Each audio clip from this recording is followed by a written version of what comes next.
Hello, my friends. This is Deepak Chopra, and we are continuing our series on cutting edge conversations with luminaries, influencers in the field of consciousness and science, or sometimes we say cutting edge science and spirituality. But people confuse spirituality with many other things. So my definition of spirituality is just simple self-awareness, awareness of the self.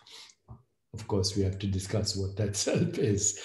But in the meanwhile, I have today a wonderful guest um, that we're going to add to this series, which has been very exciting, Bernardo. We have had Nobel laureates, we've had Don Hoffman, who you know, and Mena Skafatos. Recently, I had Frank Wilczek, who won the Nobel Prize in Physics, and also Brian Keating, who is the head of the what do you call Arthur C. Clarke Center for Imagination. We are And in so, excellent company. yeah, excellent company.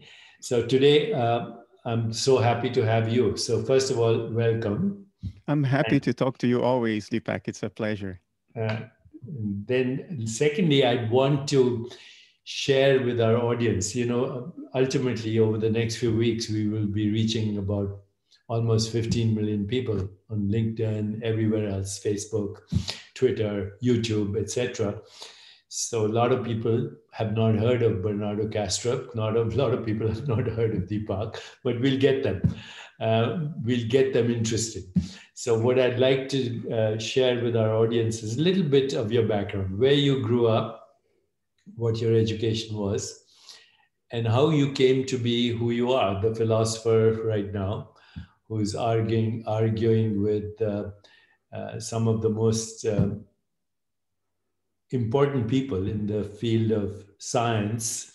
You've had articles recently, blogs in the Scientific American and elsewhere. You're getting a lot of attention because you're disagreeing with the entire field of science, which says that matter is the ontological primitive of the universe. And you're saying that's not true.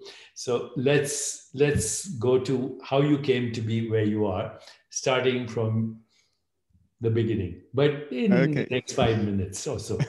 Okay. I was born in Rio de Janeiro in Brazil in an immigrant family, half Danish, my father's side, Portuguese, my mother's side. I had my childhood in Rio in Brazil. It was an idyllic childhood, very connected to nature. And I was too young to be confronted with the realities of the country. So I have a very naive picture of what Rio de Janeiro is. And I cherish it. I carry it with me. I finished my education in Switzerland. I had my first job in Switzerland at CERN, the big particle accelerator. I used to work on the data acquisition system of the Atlas experiment. I helped design that. I moved on to corporate research. I worked at Philips Research, where the Casimir effect of quantum field theory was discovered several decades ago. And then I became more mature and I went down the entrepreneurial path. I started a company doing microprocessing technology, developed a media processor. Eventually, that company was bought out by Intel. I continued doing high-tech corporate strategy for almost 15 years. And in parallel with all that, for the last 11, 12 years, I've been doing philosophy. So I have a PhD in computer engineering and a PhD in philosophy. And philosophy has been, for now, well over a decade, a side activity. I've written many books. I've been defending this notion that the nature of reality is mental, it is consciousness, and that materialism is just about the worst, the most implausible metaphysical hypothesis we have on the table today.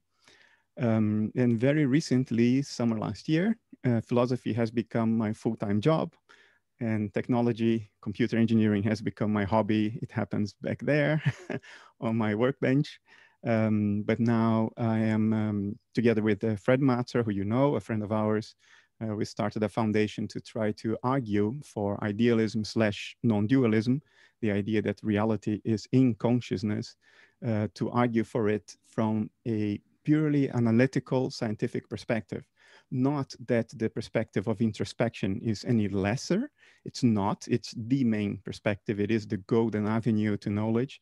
But we detected that in our culture, in our society, there seems to be this idea that idealism or non-dualism is synonymous with meditation, with spirituality, which sort of implicitly concedes to materialism the analytical or scientific or empirical high ground. And that's a fallacy. I think even if there was no such a thing as introspection and spirituality, we would still have all good analytic scientific reasons to adopt idealism, non-dualism, instead of materialism. So that's what the foundation is going to try to push over the next several years. May us be judged based on the quality of the arguments we put forward. So that's very good.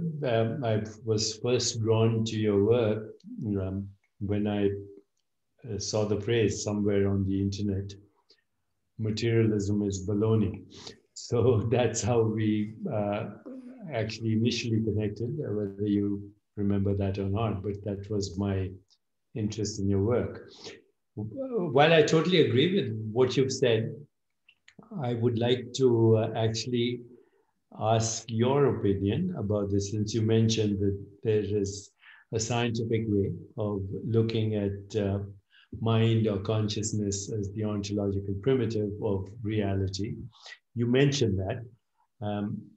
But I have always felt that any scientific understanding of mind or consciousness, whether we look at the brain or look at quantum mechanics or whatever models we have, it doesn't matter, any scientific model, that the understanding of consciousness through a scientific modeling can only be inferential. It can never be direct. The only direct way of experiencing or knowing fundamental reality is not even introspection, because introspection is, again, using the mind to understand the mind. So I personally feel that the only way actually to understand pure consciousness, which is the basis of non-duality, that everything is a modified form of consciousness, is through direct experience of transcendence. Now, maybe I'm wrong, but... No, well, maybe you are, but I agree with you. So if you are wrong, we are wrong together on this. I think the only way to know by acquaintance, to really know in the body, as opposed to having a conceptual narrative that leads to a certain conclusion, because that's not knowledge by acquaintance. It's what you described as inferential knowledge.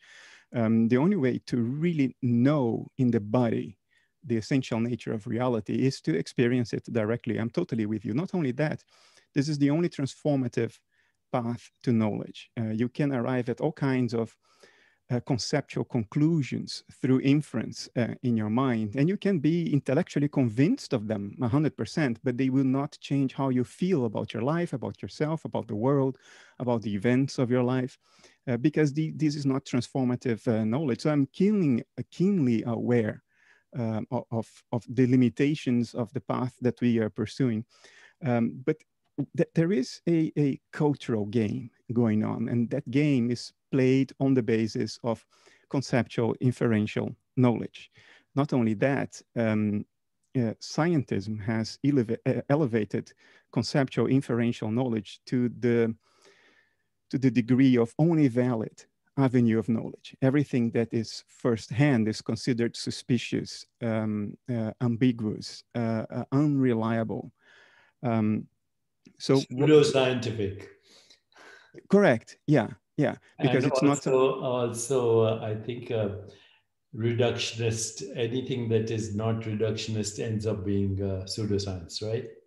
Yeah, reductionist in the bad connotation of the word. You could use the word reductionist in a healthy way. I mean, both you and I believe that at the end of it all, there is one consciousness.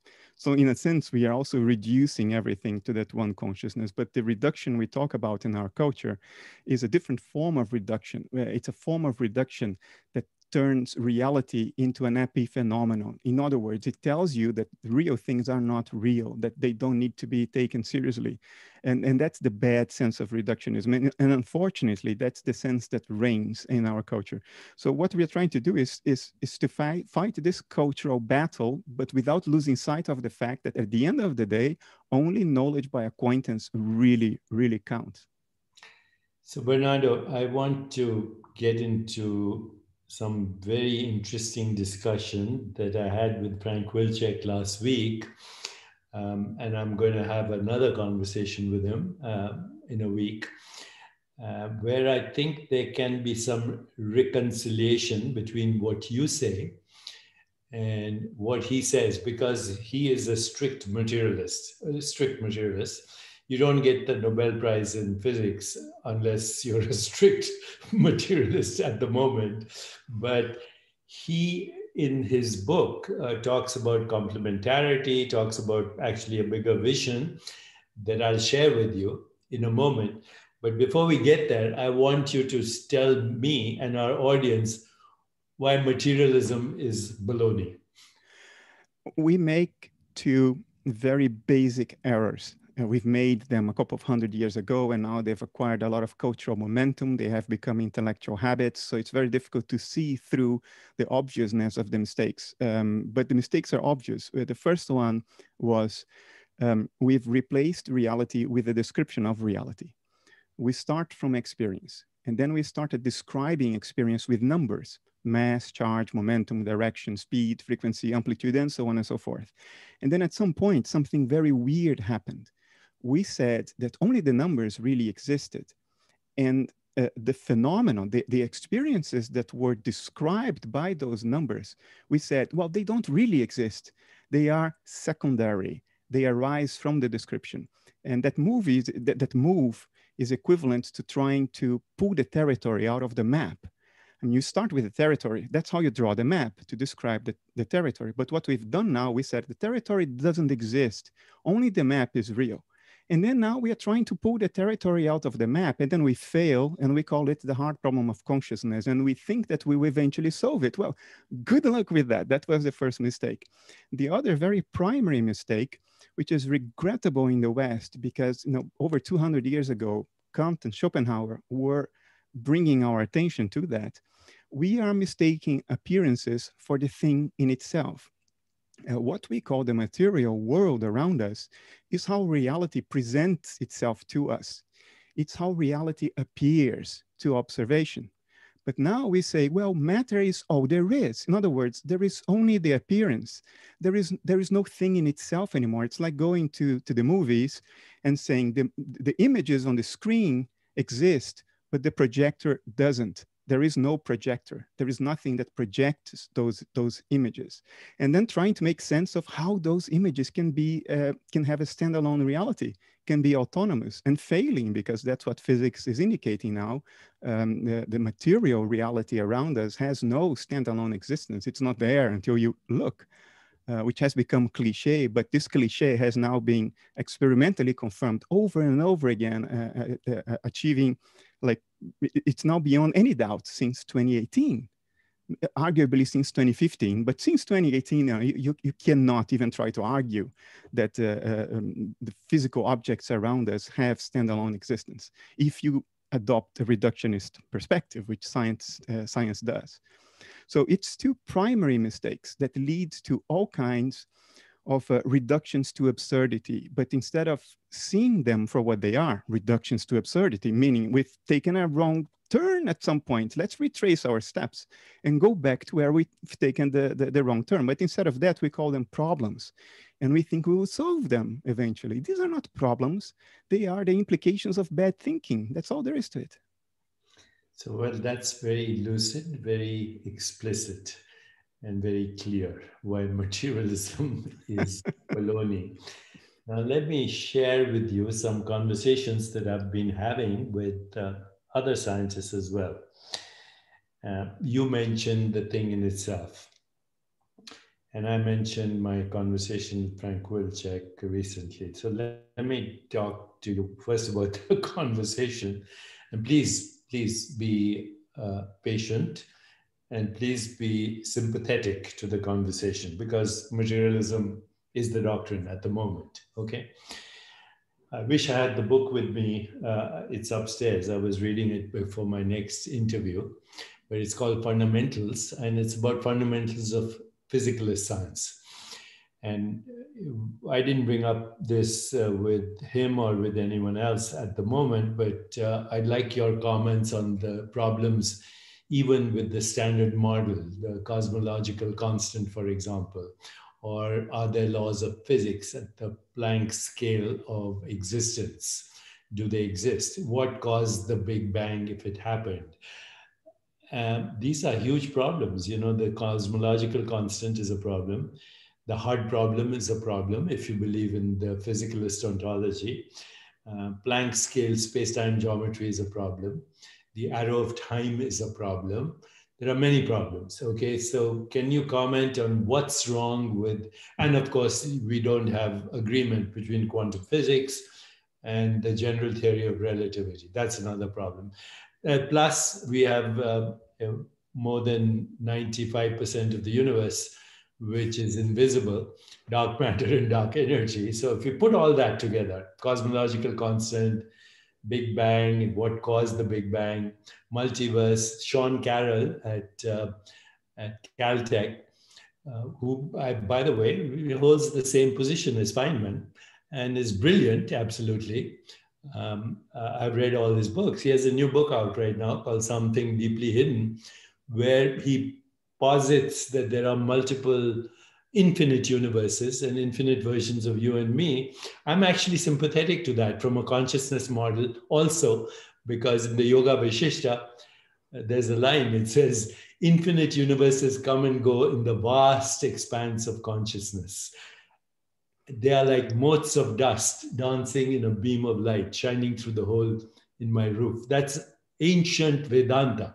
Okay, infinite universes exist in the vast expanse of consciousness, like motes of dust dancing in a beam of light. So I can understand that if consciousness is infinite, it can modify itself to infinite varieties of experience, and that these multiverses could be even species-specific universes because every species has its own bandwidth of experience.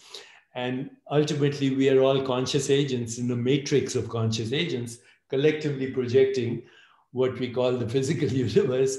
But I'd like you to share these fundamental issues with the standard model of physics, standard cosmology, dark matter, dark energy, all of that, if you can, in a short while. It's a lot to comment on. There are some scientific problems that are valid challenges in science and may or may not have large metaphysical bearing. One that may have a big metaphysical bearing is the fine-tuning of the universal constants. They are exquisitely fine-tuned for the existence of complexity. If they were a piece and different from what they are, there would be no complexity. There would be no planets, galaxies, or life for that matter. So it's a big question. There is no a priori reason for them to be what they are. So why are they so fine-tuned? We don't know. This may have a metaphysical bearing.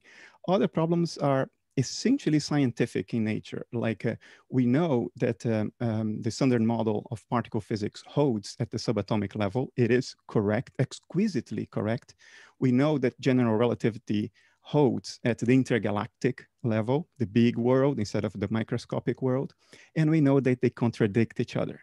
So how do we solve that? And then you get into supersymmetry, grand unification theories. Work is being done. I would say it's essentially scientific work, not necessarily with a direct metaphysical implication for what the nature of reality is. But there is one thing that has a very, very direct metaphysical implication, and that's what motivates Sean Carroll to talk about parallel universes. And that is the fact that when we look closely to matter, to the essential building blocks of matter, the elementary particles, we can no longer say that they have standalone existence, because when we observe them, what you would expect from a materialist perspective is that the act of observation only unveils a property that was already there before you looked. In other words, matter has standalone existence. When you observe it, you just discover what its properties already were before you looked. But what is turning out from experiments, a series of experiments that started in the late 70s and culminated in 2015 or 2018, depending on who you talk to, shows that this cannot possibly be the case. Physical properties are not there before you look. And there are excellent theoretical and experimental reasons for you to conclude that. So would this defeat materialism? Because materialism says matter is all that really exists. If anything has standalone existence, it's matter. Well, it would defeat materialism in that way. So is there escape from materialism? Well, guess what? There is. And the escape is this. Matter does have standalone existence, and the results of the experiments are what they are because every time you look, gazillion new material universes with standalone existence pop into existence every time you look. Is there any direct empirical evidence for this? None whatsoever. Zero, nada, zilt. The only motivation to postulate this is to save materialism from the clutches of empirical science, which is telling you that materialism is not correct. So your option is to say, well, matter is not the ultimate reality. Matter is the appearance of a deeper reality that lies behind it, maybe a reality of sentience. That's one option. The other option is to say, well, there are gazillion universes popping up into existence every time you turn your head and look. That's Sean Carroll's option. Now, there may very well be many realms in existence, Deepak, and there my intuition goes with yours, but not for the reason Sean Carroll is telling they exist. I think that's a fundamental difference. You can both agree on the conclusion, but arrive at that conclusion from completely different paths. And I think the path that Sean Carroll is taking to arrive at that conclusion is outright invalid. And I think it's, and I will use this strong, I think it's disgraceful to the core values of science, parsimony being big amongst them, to postulate the most inflationary explanation conceivable to human thought in the absence of any whatsoever empirical motivation to say it, in order to simply safeguard a metaphysical, not a scientific position, because materialism is a metaphysics. It makes a statement about what nature is, not about how nature behaves. That's very good. Again, Bernardo, you're so clear and explicit. And so now I shall tell you about my conversation with Frank and then with another scientist who's written a book called What is Science, which is very interesting also. His name is Don DeGracia. So when I was talking to Frank Wilczek, and he's very polite, by the way, and very deferential and very respectful and very careful in his language. So when we spoke about Sean Carroll, they're from the same club, obviously. Frank said, that's very speculative, and he stopped over there. So he more or less agreed with whatever you're saying. It says it comes under the definition of speculation. So, but in his book, he does raise the point that mind could be a byproduct of matter. He does raise that point, but he also says in his book that maybe not. Okay, so he says both things in his book. So when I was talking to him, I asked him, do you think that matter can produce mind? And he said, we do produce mind with matter, with our technologies, with our information systems, with our computers, with our algorithms. We even went into Gödel's theorem and all that. And he stuck with his position that theoretically it's possible for matter to produce mind. He stuck with that. So at that point, I asked him, and by the way, Dr. Wilczek got the Nobel Prize for discovering a particle that was named anion, A-N-I-O-N, which is presumably a particle that may be connected maybe to dark matter or the weakly interactive massive particles or whatever, but that's what the Nobel Prize was for. Or maybe it wasn't. It was about asymptotic freedom. Actually, that's what his Nobel Prize was. But he's also credited with that anion particle. He's a very humble guy, personally. So I asked him, I said, I at night have a practice.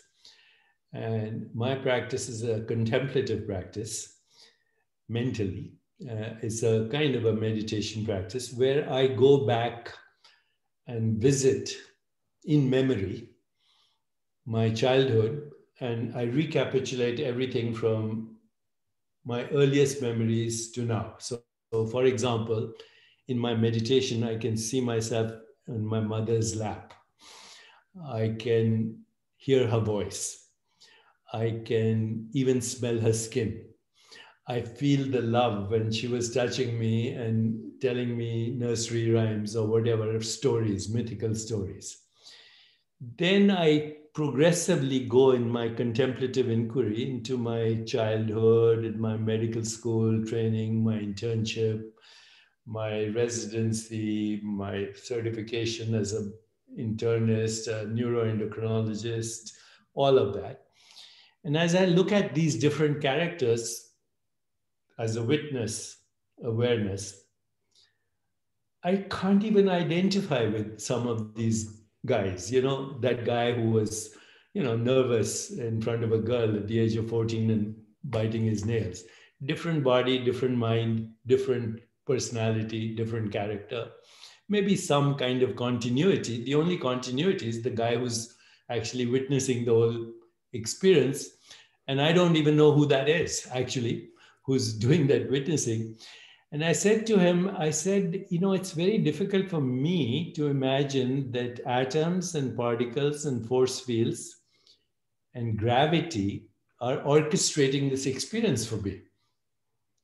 Because if I believe that, matter is the ontological primitive, then how does it produce insight, intuition, creativity, vision, longing, aspiration, fear, anxiety, death, fear of death?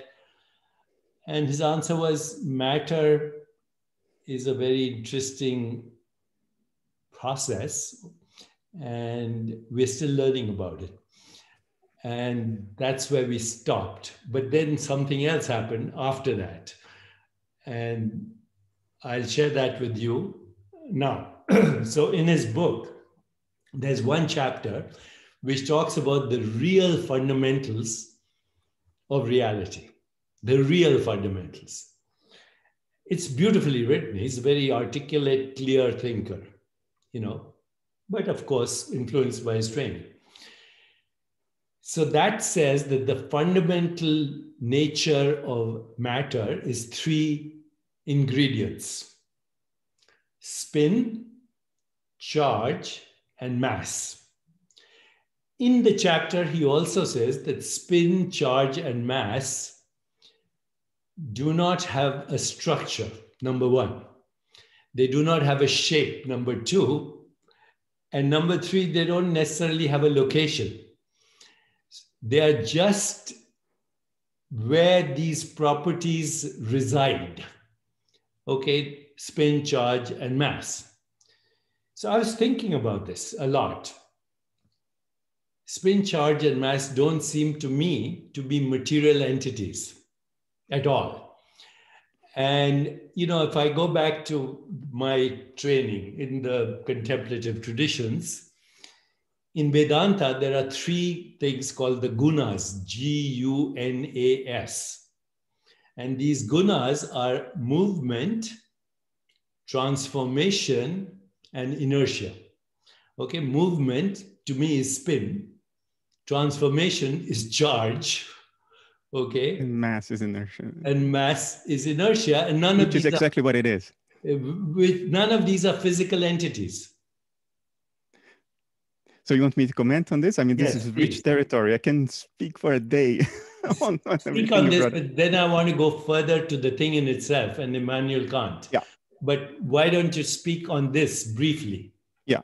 We make in science, usually without knowing, fundamental philosophical errors, because philosophy is not science, but we sort of conflate the two and we make philosophical assertions while we are doing science.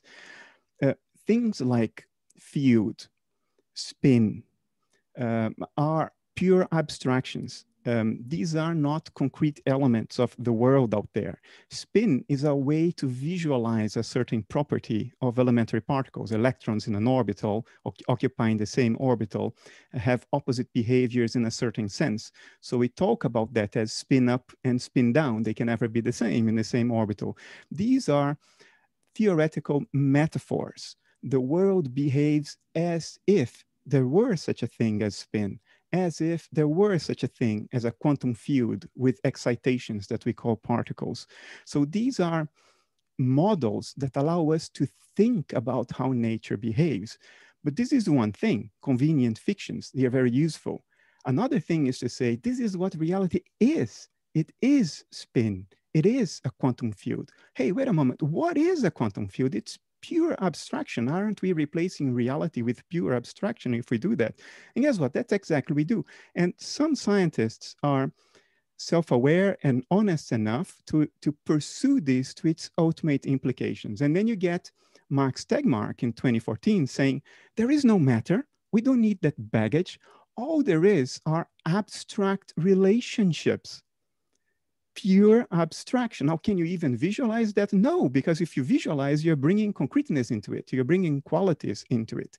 So you have to grant that under materialism, if you really pursue this to its ultimate implications, you get rid of everything and you remain with pure abstraction. That may be satisfying for some because for them, the alternative is heretical, but the alternative is so obvious. It's so patently clear. Behind matter, there is experience. When I am crying and I look at myself in the mirror and I see those tears flowing down and my facial muscles contracted, I know that the reality of that situation is not limited to that image, to that material image on the mirror, those atoms and force fields constituting my body and the tears flowing down. I know that those things are the appearance, the extrinsic appearance of an inner reality, the reality of sorrow, sadness, despair. So we know that there are appearances and there is the thing in itself in our case. And by the way, our body is made of the same atoms and force fields as the rest of the universe. So the obvious move is to say that behind all these abstractions that we use to describe appearances and behind the appearances themselves, there is the thing in itself, and the thing in itself is mental. It is a movement of consciousness that appears to us in the form of matter. It's not pure abstraction. It is as concrete as your next thought, as the love you have for your kids, as the feeling of hunger when you haven't eaten, as the despair of loss when a loved one has died. These things are not abstractions. They are very concrete. They are very real. They are very present. And so the alternative is to say reality is concrete. It's very real. It's very present. And it only appears as what we call matter, which has no standalone existence. We know that now that from science. And everything else is just description. And description can be abstract. They are stories. They are useful fictions, theoretical metaphors that help us predict the behavior of nature, but tell us very, very little about what nature is. So, Bernardo, I think I just heard you quote Max Tegmark, whom I've interviewed also in the past. He, last time I spoke to him, he was a panpsychist, which assumes the existence of matter. So, are you sure that he's kind of forsaken matter? And well, I don't know where he is now. The book I was alluding to is Our Mathematical Universe from Oh, yeah, I've read 2014. that. Yeah, I read that book. Yeah. And there he literally says atoms and force fields are baggage. We don't need that. When I Everything. spoke to him, by the way, he said, mind is organized matter. That's what he said. I said, why isn't the opposite? Why isn't matter organized mind? Yeah. And, we just left it at there. Okay, so now I'm coming to something very interesting. Two things. And then we can close today's session because if we go over an hour, it doesn't get on various media channels, and we can visit this again. But one of the things that materialists say, and in fact, Wilczek says, he says, I can move my hand with my thoughts, but I can't move your hand with my thoughts. I can wiggle my toes with my thoughts, and I can't wiggle your toes with your thoughts. So, that is an argument against, consciousness being fundamental or mind being fundamental. Now, on the surface, that sounds pretty good, but actually right now, I am moving molecules in your brain just in this conversation. And we are on the internet, and say millions of people are watching us. We're moving their molecules too in their brain. And furthermore, I could ask them to wiggle their toes and they would, or they wouldn't. So I do influence the world with my thoughts, even physically speaking. Every time I think, I move molecules, right? But every time I speak, I move molecules in your brain and you move molecules in my brain. And in the matrix of the internet, we are a body, mind, brain all at the same time. Because if I said something very, very insulting, let's say, I would cause people all over the world who are watching this would raise their cortisol and their adrenaline, and their blood pressure would rise. If I said something very loving and they felt good about it, I would give them a dopamine hit or a serotonin hit. So actually, our thoughts are influencing the matrix of matter all the time. Absolutely. Every thought actually changes the space-time geometry of the universe. Look, I think you don't even need to go that far to get to the root or to get to the error entailed by his statement. And the error is the following. When we say that everything is in consciousness, we don't mean that it is in your consciousness or my consciousness or my cat's consciousness. But the problem is, for a materialist, there is only one way to think about consciousness, and that is individual consciousness arising from brain metabolism. And because that's the only way they can think about it, they extrapolate it as if it were a fact on the basis of which you could judge other ontologies. But that's a philosophical error we call begging the question. It's circular reasoning. Only under materialism is consciousness purely individual. When we are idealists or non-dualists, we are saying precisely that consciousness is a transpersonal field, if you want to think in terms of space-time. I think it's ultimately incorrect, but it may be a valid metaphor. Consciousness is a field, and we are parts of it, dissociated parts of it. So the statement, everything is in mind, it doesn't mean that it's in your mind or his mind or my cat's mind lying next to me. It means that it's in mind as a category, as a type of existent, the only one that we need to acknowledge in order to explain the whole of reality. So I don't think we even need to go to the lengths you were going there to point out the error. It's a pretty basic error. So right now, this conversation, which is being seen, let's say, by hundreds of thousands of people, is in shared mind, although we call it cyberspace. It is actually shared mind within that bandwidth of the regular field, the electromagnetic field, which is a projection of the consciousness field. I would go as far as to say that all matter is the extrinsic appearance of mental processes, not your mental processes alone, not my mental processes alone. Well, when it comes to the matter of my brain, it is the appearance of my personal mental processes. But the same atoms and force fields constitute galaxies and galaxy clusters.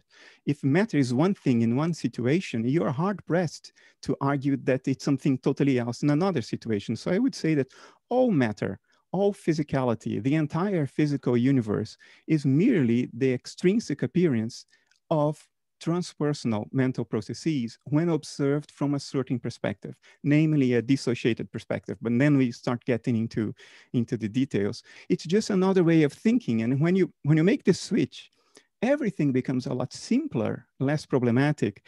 And then you realize how much physicalism has become a sort of self-perpetuating error through question begging, through circular reasoning. The physicalists deep into it become it becomes very hard for them to take a step out of their worldview and contemplate the situation objectively and neutrally. And that's what perpetuates this error, I think, part of it at least. Even the experience of the brain is in the mind, right? The brain only exists insofar as it is experienced by someone directly or indirectly. You may use an fMRI scan or an MRI scan, but even that only exists insofar as somebody consciously looks at what the scanner is putting out as measurement. So ultimately, you cannot escape experience. If you try to escape it, you quickly run out of things to say. There's nothing you can say. That's beautiful. Okay, now we get to the final part, which was very interesting because I've been reading this book by Don Gracia, whom I interviewed recently. And I should have had all these books at my desk, but I don't. But his book is called What is Science? And he's a professor of physiology at a medical school in the Midwest. So, he knows biology very well. And so what he started talking about, and it was in his book as well, is about Immanuel Kant talking about the thing in itself. And he said, when I look at an object, now the science behind this is fascinating, because when I look at an object, all I'm seeing is the reflection of what's not in there, okay? So when I look at an object, I only see the outer expression of what's in the thing in itself, okay? Same thing when I touch an object, it's from a scientific perspective, it's force fields and force fields interacting, electrons bumping into electrons. I actually never touch it. The experience of sensation is by exclusion of what's in there, the thing in itself. And that's true of all the senses because, taste and smell and sound are small bandwidths where everything else is excluded. So everything that we perceive is through a process of exclusion, and the thing itself is not known. And this is where Kant stopped. Okay, but Don goes a little further. He says, if you're a yogi, which I am, and I practice between us, and now everyone knows, I spend about 4 hours every day between yoga, breathing, contemplation, meditation, etc. Okay, so the 3rd chapter in the Yoga Sutras of Patanjali is called Vibhuti, attainments, siddhis, extra sensory perception, etc., etc. People discount it, because it's so esoteric, that thing is so esoteric. It does train you, though the methodologies in the Yoga Sutras of Patanjali in the 3rd chapter do train you for extrasensory perception. And I practice those techniques. They're called the siddhis. Okay. But they are by and large totally ignored, even by the yogis. And they're by and large ignored, of course, by the scientists, because they're talking about, outside the bandwidth of normal human experience. But this is what the yogis do say. They say, if I have a relationship with an object, whatever that object is, could be this book, it could be this phone, it could be this object, whatever, a rainbow, a cloud, a tree. If I have a contemplative relationship with that, which involves 3 processes. The first is called dharana, which means focused attention on the object. Focused attention. I don't like to use the word concentration because it's impossible to exclude everything, but real sharp focused attention. And then that's called dharana. The second aspect of the practice is called dhyana, which is meditation, which means you keep that focused attention alive, continuous. And the third is called samadhi. You transcend and you become one with the object of perception. And at that moment, you realize that the thing in itself is actually infinite. And so are you. And you and the thing in itself are both the infinite being appearing as the alchemy of the 3 gunas, spin, charge, and mass, if you want to call them that, or you can call them create movement, transformation, and inertia, whatever you want to call them. So he says, once we get to that stage, then we understand the potential of extrasensory perception. Now, I have that experience all the time anyway, but I can't talk about it because I have no scientific framework and said, people, this guy is a psycho. You should go with the new age, hippies. But when he mentioned this, Don Gracia, I see now that we do have a future science where going beyond the subject-object split actually helps us to create even new technologies. Right now, all our technology is based on the fact that we are already in a virtual reality. So with our algorithms and all of that, we are creating new technologies. We create VR, we create immersive dreamscapes, we create astonishing hybrids of animals that don't exist. Okay, we create beings that don't exist because we are creating virtual reality on top of what is already a virtual reality. And as we embark on the new science, which takes us from reductionism to holism, but also includes these modes of knowing that are called dhyan, dharana, and samadhi, that we will, in fact, have a deeper understanding of transpersonal, or what they call extrasensory experiences. I don't think this is incoherent at all. I don't even think it is implausible at all.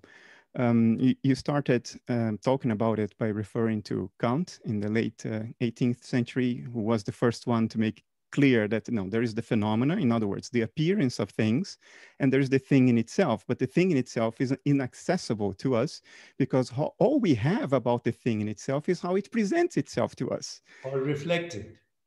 And then comes the weight of our theoretical models, which tells us photons are either absorbed or are reflected. We see the ones that are reflected, which is the opposite image or the negative of what is indeed there. But you see, very shortly after Kant, in the very early 19th century, in 1818 to be precise, Schopenhauer went a step further. And we almost never talk about that. And it's so simple, anybody can understand it. Kant's reasoning was, when I look at the world, I only can access how the world presents itself to us. In other words, I can only access the appearance of the world, not the world as it is in itself, behind its appearances. In other words, you cannot access how I am feeling if I'm crying. You can only access the image of the tears flowing down my face. That would be a metaphor to explain that. The only way to access the thing in itself is to be the thing in itself. But Kant went on and said, but we are not the universe. So it's a mystery for us. Well, I would have been happy if science had been, since then, consistent with this epistemic boundary, with this awareness of what we cannot know. But Schopenhauer, 2 decades later, a little bit more, already went further. And his line of thinking was the following. There is exactly one thing for which I know the thing in itself, not only how it appears to observation. And that one thing is me. I am the thing in itself when it comes to me. Even if I didn't have a mirror, even if I were blind, deaf, incapable of tasting or touching or smelling, I would still have my inner feelings, my endogenous feelings, my fears, my desires, my comfort, my discomfort, my thoughts, my imagination, my emotions. And what Schopenhauer said was, when it comes to us, we know the thing in itself. It is endogenous inner experience. And he called it the will, because the will is endogenous. So it was a shortcut in language for him. And then he continued and he said, well, but if I am the thing in itself as the will, as inner feelings, and if my inner feelings present themselves or appear to the observation of others as the matter in my body, because that's how our inner life presents itself to the observation of others, it's the matter that constitutes our body. And then he went on and reasoned that, well, and that matter is constituted of the same atoms and force fields that constitute the rest of the world. So by knowing myself, I can know the world. And it's a purely rational line of reasoning. There is, and I'm not saying that introspection is bad. It's not. It's the royal avenue to knowledge or direct spiritual experience. But it is relevant for materialists to observe that Schopenhauer's line of reasoning here was just that, reasoning. He was not appealing to any meditative insight that may be inaccessible to somebody else. He's appealing to pure, simple reason and observation. So he went beyond Kant and said, well, we can know the thing in itself insofar as we know ourselves. He has this wonderfully aphoristic statement. We have to learn about nature from ourselves, not learn about ourselves from nature. He inverted the arrow here. I didn't quote exactly right, but that's what he meant. And I think he's right on. He was on the ball there. You're absolutely right. And I think to some extent, Schrödinger, who said consciousness is a singular without no plural, and even Wittgenstein hinted at this, that there is more to reality than appears as matter. So this has been very useful to me and to our audience, and I think we should continue this dialogue, this series, if you're willing. Sure, I'd always. like to title this, and Carolyn is listening right now, so we can put a title. I would like to call it Why Materialism is Baloney and Why It Matters. Great. You like that? I love it. Why it matters. Materialism is baloney and why it matters. A conversation with Bernardo Kastrup on the future of planetary evolution.